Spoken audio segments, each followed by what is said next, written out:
بسم اللہ الرحمن الرحیم والصلاة والسلام علی رسولہ ونبینا الکریم وبعد۔ محترم سامعین و ناظرین الکرام، السلام علیکم ورحمۃ اللہ تعالی وبرکاتہ۔ اللہ ہم تمامی حضرات کو اپنے حفظ و امان میں رکھے۔ آج کا عنوان ہے اسلام میں سچ کی اہمیت۔ سامعین کرام، سچ جو ہے اس کا الٹا ہے جھوٹ،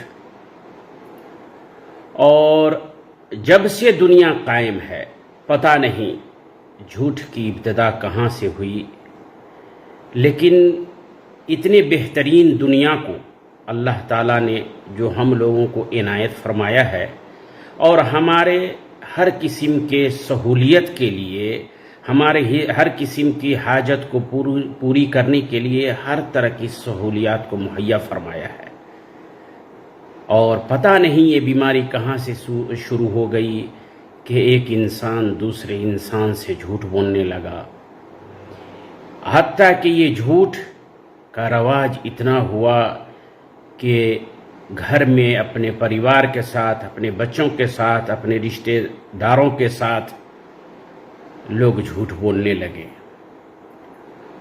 اور حقیقت میں کہا جاتا ہے کہ اگر جھوٹ دنیا سے ختم ہو جائے تو دنیا کی ساری بیماری، سارے پرابلم ختم ہو جائیں گے، انصاف کا بول بالا ہوگا، ظلم ختم ہو جائے گا۔ یہ عدالتیں جو لگی رہتی ہے، عدالتوں میں بھیڑ جو لگی رہتی ہے، لوگ کورٹ کا چکر لگاتے ہیں، لوگ پردھان کا چکر لگاتے ہیں، مکھیا کا چکر لگاتے ہیں۔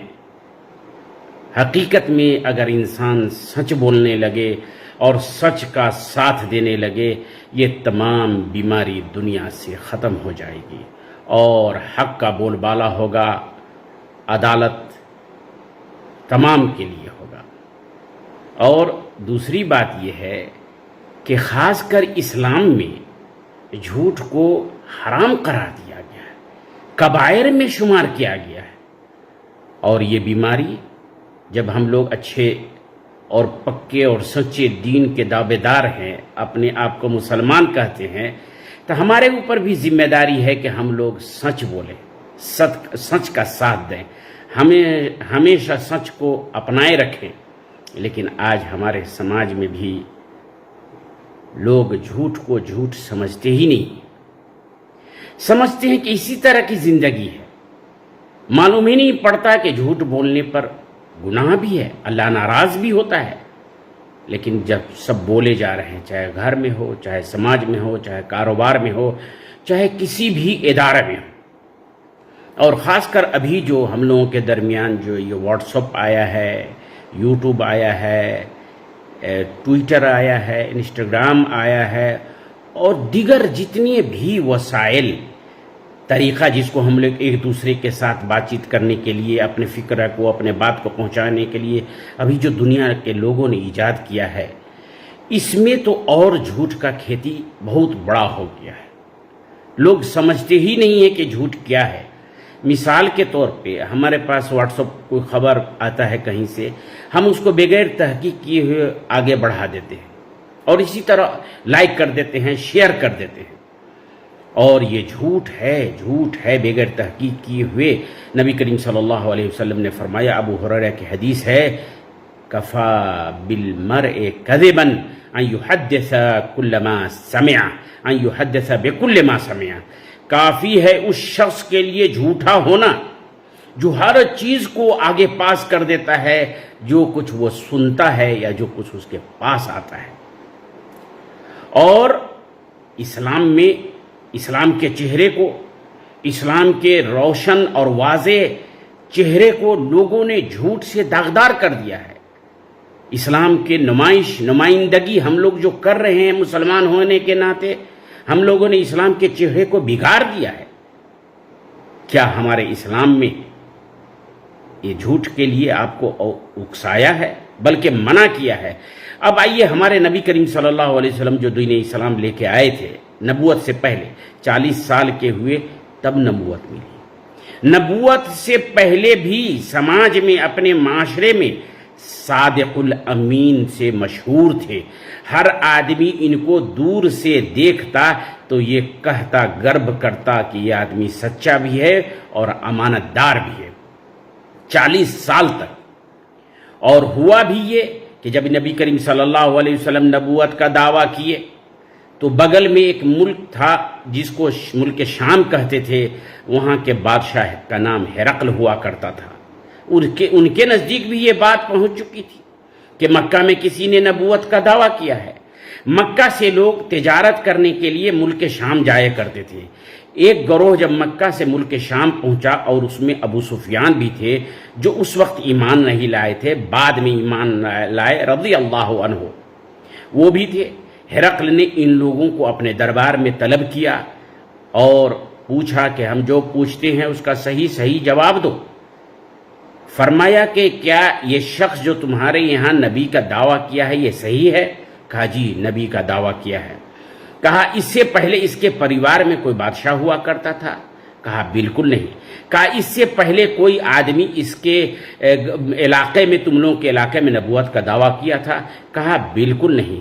کہا ان لوگوں کو جو اتباع کرتے ہیں وہ مالدار کرتے ہیں یا غریب کرتے ہیں؟ کہا غریب کرتے ہیں. اور جو محل شاہد ہے جو میں بتانا چاہتا ہوں، ہرقل پوچھتا ہے ابو سفیان سے، فَهَلْ كُنْتُمْ تَتَّهِمُونَهُ بِالْكِذْبِ قَبْلَ أَنْ يَقُولَ مَا قَالَ؟ کیا آپ لوگ نبوت کے دعویٰ کرنے سے پہلے اس کو کبھی جھوٹے ہونے کے الزام میں پکڑے ہیں، یا جھوٹا سمجھتے تھے، یا جھوٹ ان کو بولا جاتا تھا جو لوگ جانتے تھے؟ ابو سفیان رضی اللہ تعالیٰ عنہ جو اس وقت ایمان نہیں لائے تھے فرمایا کہ نہیں، کبھی نہیں. 40 سال کے مدت میں کبھی ہمارے نبی کریم صلی اللہ علیہ وسلم یعنی محمد صلی اللہ علیہ وسلم کے بارے میں، جھوٹ کے بارے میں کوئی جانتا نہیں تھا کہ یہ جھوٹا شخص نہیں ہے بلکہ صادق الامین ہے. ہرقل نے اس کے بعد کہا، الذی لم یکذب علی الناس، جو اللہ کے اوپر کبھی، علی الناس ہے، جو لوگوں کے درمیان کبھی جھوٹ نہیں بولے گا، کیسے کہہ سکتا ہے کہ میں اللہ کا نبی ہوں؟ وہ سچا ہے. ایک غیر مسلم اس بات سے دلالت پکڑتا ہے کہ جو آدمی زندگی میں کبھی جھوٹ نہیں بولا وہ جھوٹے نبی کا دعویٰ نہیں کر سکتا ہے. اور اس کے بعد ہمارے حضور صلی اللہ علیہ وسلم کے سب سے پیاری اور چہیتی بیوی ماں خدیجہ رضی اللہ تعالی عنہا، جو سب سے پہلی بیوی تھی اور ان کے جب تک اس کے نکاح میں رہے کوئی دوسری شادی نہیں کیے، اور اکثر بال بچے نبی کریم صلی اللہ علیہ وسلم کے انہی کے بطن سے ہوا ہے. حضرت خدیجہ فرماتی ہیں کہ حضور صلی اللہ علیہ وسلم آخر وقت میں نبوت سے کچھ دن پہلے دور اکیلے رہنا پسند کرنے لگے، اور اکیلے رہنے میں غار حرا میں چلے جایا کرتے تھے. ایک روز آئے، پریشان حال تھے، تھر تھر کانپ رہے تھے، بدن لرز رہا تھا. حضور نے فرمایا حضرت خدیجہ کو کہ زملونی یعنی ہم کو چادر اوڑھاؤ، کمبل اوڑھاؤ. جب تھوڑا سا افاقہ ہوا، صحیح ہوئے، دل مطمئن ہوا، جسم میں تھوڑی جان آئی، تو حضور صلی اللہ علیہ وسلم نے ام خدیجہ رضی اللہ تعالی عنہ سے فرمایا کہ خدیجہ ہم کو اپنے جان پر ڈر لگ رہا ہے، مجھ کو لگ رہا ہے کہ مجھے کچھ ہو جائے گا، کیونکہ ہم ایسے ہم کو معاملات ہوا ہے. حضرت خدیجہ رضی اللہ تعالیٰ عنہ فرماتی ہیں کہ اللہ واللہ ما یخزیک اللہ ابدا، اے اللہ کے نبی، اے محمد صلی اللہ علیہ وسلم، آپ کو تو اللہ کوئی نقصان پہنچا ہی نہیں سکتا ہے، کیونکہ آپ کے اندر کچھ صفت ہیں جو اچھے لوگ کی علامت ہوتی ہے، اس پر جن شیطان کچھ اس کا بگاڑ ہی نہیں سکتا ہے. انک لتصل الرحم، یعنی آپ رشتہ داری جوڑتے ہیں. اور دوسرے نمبر پہ فرمایا وہ تصدق الحدیث، اور اب جب بولتے ہیں، معاملات کرتے ہیں تو سچ بولتے ہیں، جھوٹ کب نہیں بولتے. وتحمل الکلہ، جن کو جو کچھ نہیں آتا ہے اس کی مدد کرتے ہیں، اور غریب ہی لوگوں کے لیے آپ کماتے ہیں، اور مہمان کی ضیافت کرتے ہیں، اور مظلوم کی مدد کرتے ہیں. یہ 6 صفت بتایا، جس میں سے تصدق الحدیث ایک اہم صفت ہے کہ آپ سچ بولتے ہیں، جھوٹ نہیں بولتے. اس لیے جھوٹ نہیں بولنے والے کو اللہ جس نے اس زمین کو پیدا کیا ہے، انسان کو پیدا کیا ہے، بنایا ہے، وہ کبھی ایسے شخص کو برباد نہیں کر سکتا. اور ہمارے اسلام میں بھی جب ہمارے نبی کریم صلی اللہ علیہ وسلم نبی بنائے گئے اور اللہ نے اس پہ قرآن نازل فرمایا، تو قرآن اور حدیث میں متعدد جگہوں پر سچ بولنے کی فضیلت ہے. میں مختصر باتیں آپ کے سامنے میں شیئر کروں گا، اور تاکہ وقت بھی کم ہے، مختصر ہے. اللہ تعالیٰ فرماتے ہیں قرآن میں، یا ایھا الذین آمنوا اتقوا اللہ وقولوا قولا سدیدا، اے وہ لوگوں جو اللہ پہ ایمان لائے ہو، اللہ ہی سے ڈرو اور جب بھی بولو سچ بولو. اسے دو فائدے تم کو ہوں گے، یصلح لکم اعمالکم، آپ کے تمام اعمال ٹھیک ہو جائیں گے، اچھے ہو جائیں گے. اگر آپ خراب بھی کرنے کی کوشش کریں گے تو غیبی مدد ہوگی اور آپ کے اعمال اچھے ہو جائیں گے. ویغفر لکم ذنوبکم، اور اللہ تعالیٰ آپ کے گناہ کو بخش دے گا. یہ تو بڑی نعمت ہے. اللہ اکبر. اور آگے فرماتے ہیں اللہ تعالیٰ، یا ایھا الذین آمنوا اتقوا اللہ وکونوا مع الصادقین، اے وہ لوگوں جو ایمان لائے ہو، اے مومنو، اے ایمان والو، اللہ ہی سے ڈرو اور سچے میں سے ہو جاؤ، سچے لوگوں میں سے ہو جاؤ. آج ہم لوگ گروپ کا ساتھ دیتے ہیں، خاندان کا ساتھ دیتے ہیں، رشتہ دار کا ساتھ دیتے ہیں، سوچتے ہیں یہ میرا اپنا ہے. لیکن اللہ نے فرمایا ہے کہ اگر ہونا ہے تو سچے لوگوں کے ساتھ ہو جاؤ. اب آئیے حدیث سے ہمارے نبی کریم صلی اللہ علیہ وسلم نے سچ کے بارے میں کیا فرمایا ہے. چند حدیثیں آپ کے سامنے میں رکھوں گا جو معاملات میں بھی ہے، اور اسلام معاملات ہی سکھاتا ہے، معاملات ہی سے اسلام ہے. جیسے کہ اسلام توحید ہے، عبادت ہے اور معاملات ہے. اب معاملات میں سب سے بہترین طریقہ اخلاق ہے، اور اخلاق ہی میں، معاملات ہی میں سچ بھی آتا ہے. نبی کریم صلی اللہ علیہ وسلم فرماتے ہیں، یہ حدیث بخاری اور مسلم میں ہے، عبداللہ بن مسعود راوی ہیں، فرماتے ہیں، علیکم بالصدق، اے لوگو سچ کو لازم پکڑو، سچ بولو، جھوٹ مت بولو. فإن الصدق یہدی الی البر، اگر آپ سچ بولیں گے تو سچائی آپ کو بھلائی کے طرف لے جائے گا. والبر یہدی الی الجنہ، اور بھلائی کرنے والا، سچ بولنے والا کے لیے اللہ تعالیٰ نے جنت تیار کر رکھا ہے. وما یزال الرجل یصدق ویتحری الصدق حتی یکتب عند اللہ صدیقا، اور لوگ جو سچ بولتے ہیں اور سچ بولنے کی کوشش کرتے ہیں، سچ بولنے میں لگے ہوئے رہتے ہیں، ہمیشہ کوشش کرتے ہیں کہ کچھ بھی ہو جائے، خواہ نقصان ہو جائے یا نفع ہو جائے، میں سچ ہی بولوں گا. حتی یکتب عند اللہ صدیقا، یہاں تک کہ اللہ تعالیٰ کے رجسٹر میں اس کا نام سچے لوگوں میں سے لکھ دیا جاتا ہے. اب اس کو ہم کیسے سمجھائیں؟ مان لیجئے آپ کمپیوٹر چلاتے ہیں یا فیس بک چلاتے ہیں، اس میں کوڈ ورڈ ہوتا ہے. کوڈ ورڈ اگر کوئی دوسرا آدمی کھولے گا تو نہیں کھولے گا، اور اگر آپ اللہ کے رجسٹر میں سچے میں لکھ دیے جائیں گے تو آپ کے جو بھی اعمال ہوں گے، آپ کے اعمال پاس ورڈ کی ضرورت نہیں پڑے گی، کیونکہ آپ سچے میں سے ہیں. اور فرمایا وَإِيَّاكُمْ وَالْكَذِبَ، خبردار خبردار خبردار جھوٹ بولنے سے، جھوٹ مت بولو. فَإِنَّ الْكَذِبَ يَهْدِي إِلَى الْفُجُورِ، بے شک کہ جھوٹ برائی کے طرف لے جاتا ہے، اور برائی کرنے والے کا ٹھکانہ جہنم ہے. وَإِنَّ الْفُجُورَ يَهْدِي إِلَى النَّارِ، اور غلط کام کرنے والے، برائی کا کام کرنے والے کے لیے ٹھکانہ جہنم ہے. تو آپ جھوٹ بولیں گے تو جھوٹ آپ کی پہلی سیڑھی ہے برائی کی طرف، اور برائی میں پھنسے تو جہنم ٹھکانہ ہے. وَمَا يَزَالُ الرَّجُلُ يَكْذِبُ، اور آدمی جھوٹ بولتا جاتا ہے، جھوٹ بولتا رہتا ہے، جھوٹ بولتا جاتا ہے، یہاں تک کہ وَيَتَحَرَّى الْكَذِبَ، اور جھوٹ بولنے کی کوشش بھی کرتا ہے، ٹریننگ بھی کرتا ہے، کبھی نہیں سوچتا ہے کہ جھوٹ بولنے کے کیا نقصان ہوں گے. حَتَّى يُكْتَبَ عِندَ اللَّهِ كَذَّابًا، اللہ اکبر، اللہ بچائے. جھوٹ اتنا بولنے لگتا ہے کہ اللہ تعالیٰ کے نزدیک رجسٹر میں اس کا نام جھوٹوں میں لکھ دیا جاتا ہے کہ یہ جھوٹا ہے۔ آدمی اگر سماج میں مشہور ہو جائے کہ یہ جھوٹا ہے تو اس کی بات کو کوئی میں نہیں مانتا کہ یہ جھوٹا ہے۔ اس لیے میرے مسلمان بھائیوں، جھوٹ سے بچیں اور سچ کا ساتھ دیں۔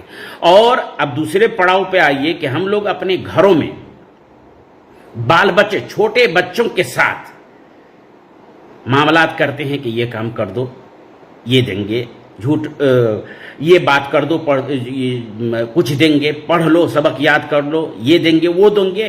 یعنی بچے کو اچھے کام کرنے کے لیے اس کو کہتے یہ دیں گے، لیکن دیتے نہیں ہیں۔ کبھی نہیں دیتے ہیں، کبھی دیتے بھی ہوں گے اکثر لوگ، لیکن اکثر لوگ نہیں دیتے ہیں، زیادہ تر لوگ نہیں دیتے ہیں بچوں کو۔ تو اس کے بارے میں کیا یہ جھوٹ ہے؟ بچوں کو بہلانے کے لیے، پھسلانے کے لیے، پڑھانے کے لیے کہیں کہ یہ کام کر لو تو یہ چیز دیں گے، اور نہیں دیتے ہیں، دل میں ارادہ بھی نہیں رہتا ہے دینے کا، تو کیا جھوٹ ہے؟ جی میرے محترم، یہ جھوٹ ہے، اور یہ بھی جھوٹ میں شمار ہوگا۔ کیوں؟ سب سے پہلے تو آپ بچے کو تربیت کر رہے ہیں جھوٹ پر۔ آپ کے بچے کے نزدیک، اس کے دل میں آپ کے پرتی احترام، محبت، ثقہ، کانفیڈنس ختم ہو جائے گا کہ یہ کیسے گارجین ہے، کیسے ابا ہے، کیسے امی ہے، کیسے بڑے ہیں جو ہم کو فلاں کام کہتے ہیں کرنے کے لیے اور نہیں دیتے ہیں۔ اور اللہ کے نزدیک کیا ہوگا یہ بھی دیکھیے۔ عبداللہ بن عامر ایک صحابی ہیں، چھوٹے ہیں، وہ کہتے ہیں کہ ایک دن ہمارے امی نے ہم کو بلایا، اور نبی کریم صلی اللہ علیہ وسلم ہمارے گھر میں بیٹھے ہوئے تھے۔ یعنی نبی کریم صلی اللہ علیہ وسلم زیارت کے لیے آئے ہوں گے اتنے دیر، اور وہ بھی عامر بن سعد بھی چھوٹا تھا، وہ حضور صلی اللہ علیہ وسلم کے پاس بیٹھے ہوئے تھے۔ تب تک اس کی امی کی آواز آئی کہ اے عامر ادھر آؤ، میں تم کو کچھ دیتی ہوں۔ نبی کریم صلی اللہ علیہ وسلم نے فرمایا ماذا کنتی اردتی ان توتی، فوراً سمجھ گئے اس معاملے میں خرابی ہے، برائی ہے کہ یہاں سے جھوٹ کو لوگ جھوٹ نہیں سمجھتے۔ نبی کریم صلی اللہ علیہ وسلم نے فرمایا کیا دینے کا ارادہ کی تھی؟ تم نے جو اپنے بیٹے کو بلایا ہے کیا دینا چاہتی تھی؟ فرماتی ہے کہ میں سوچی تھی کہ کھجور اس کو دے دوں۔ تو نبی کریم صلی اللہ علیہ وسلم نے فرمایا اما انکی لو لم تؤتیہ شیئا کتبت علیکی کذبہ، اگر تم اس کو کچھ نہیں دیتی، اگر تم جھوٹ بولتی، اگر تم اس کو ٹھگ رہی تھی، تو یاد رکھو اللہ کے نزدیک یہ جھوٹ میں شمار ہوتا اور تمہارے کھاتے میں جھوٹ لکھ دیا جاتا کہ جھوٹے ہو تم۔ یہ بچوں کے پرورش میں بھی ہم لوگ دھیان رکھیں، کیونکہ ہم لوگ اچھائی کو، نیکی کو، اسلام کو اپنے بچوں میں منتقل کرتے ہیں، اور بچہ کسی کو دیکھ کر کے اس کو سیکھنے کی کوشش بہت کرتا ہے۔ اس لیے بچے کے تعلیم میں، تربیت میں، پالنے میں، پوسنے میں بھی جھوٹ سے بچیں۔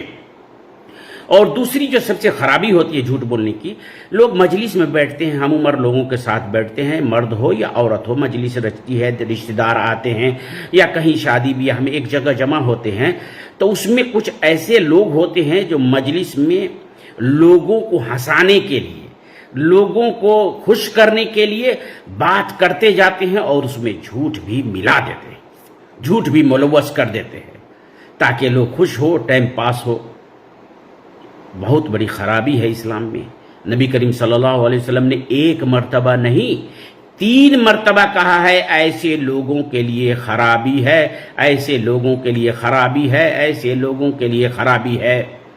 فرماتے ہیں نبی کریم صلی اللہ علیہ وسلم وَيْلٌ لِلَّذِي يُحَدِّثُ فَيَكْذِبُ، خرابی ہے اس شخص کے لیے جو بات کرتا ہے اور جھوٹ بولتا ہے، کس مقصد سے؟ لِيُضْحِكَ بِهِ الْقَوْمِ، تاکہ لوگ ہنسے، لوگ خوش ہو۔ پھر فرمایا وَيْلٌ لَهُ، ایک مرتبہ، وَيْلٌ لَهُ 2 مرتبہ، ایسے لوگوں کے لیے خرابی ہے جو سماج میں، معاشرہ میں جھوٹ صرف اس لیے بولتے ہیں کہ لوگ ہنسے، خوش ہو۔ اور ہمارے یہاں تو قصہ کہانی میں لوگ اس طرح کی جھوٹ بولتے ہیں اور لوگوں کو ہنساتے ہیں۔ اللہ بچائے، اور ہم لوگوں کو بھی کوشش کرنی چاہیے، بلکہ عمل کریں کہ لوگوں کو ہنسانے کے لیے، خوش کرنے کے لیے جھوٹ کا سہارا نہ لیں۔ اب یہ ہے کہ ہم لوگوں میں ہر آدمی کوئی نہ کوئی بزنس کرتا ہے، معاملات کرتا ہے، کاروبار کرتا ہے، یا کوئی آدمی پیاز بیچتا ہے، آلو بیچتا ہے، چاول بیچتا ہے، گیہوں بیچتا ہے، کپڑا بیچتا ہے، موٹر سائیکل بیچتا ہے، گاڑیاں بیچتا ہے، بڑے بڑے کاروبار کرتے ہیں۔ اور کاروبار میں تو آج کل جھوٹ بہت زیادہ پایا جاتا ہے۔ جھوٹ سمجھا ہی نہیں جاتا ہے کاروبار میں کہ جھوٹ ہے۔ ہم سمجھتے ہیں کہ چلو جھوٹ بول کر کے ٹھنگا دیے، کسی کو ٹوپی پہنا دیے۔ میرے محترم ساتھیوں، نبی کریم صلی اللہ علیہ وسلم کی حدیث سن لیجئے جو بخاری اور مسلم میں ہے۔ نبی کریم صلی اللہ علیہ وسلم نے کاروبار کے سلسلے میں فرمایا، البیعان بالخیار ما لم یتفرقا، خرید بکری کرنے والے کے پاس کیپیسٹی ہے، اس کو اختیار ہے کہ جب تک مجلس برخاست نہیں ہو، جہاں ہم خرید رہے ہیں وہاں سے ہم دور نہ ہو جائیں، تب تک اختیار ہے دونوں کو کہ بیع واپس کر سکتا ہے، خرید بکری بدل سکتا ہے۔ اس کے بعد نبی کریم صلی اللہ علیہ وسلم نے فرمایا، فَإِن صَدَقَا وَبَيَّنَا بُورِكَ لَهُمَا فِي بَيْعِهِمَا، اور اگر دونوں بیچنے والا اور خریدنے والا اپنے بزنس میں، کاروبار میں سچ بولا، سچ کا ساتھ دیا، چھپایا نہیں، دونوں کے بزنس میں اللہ تعالیٰ برکت عطا فرمائے گا۔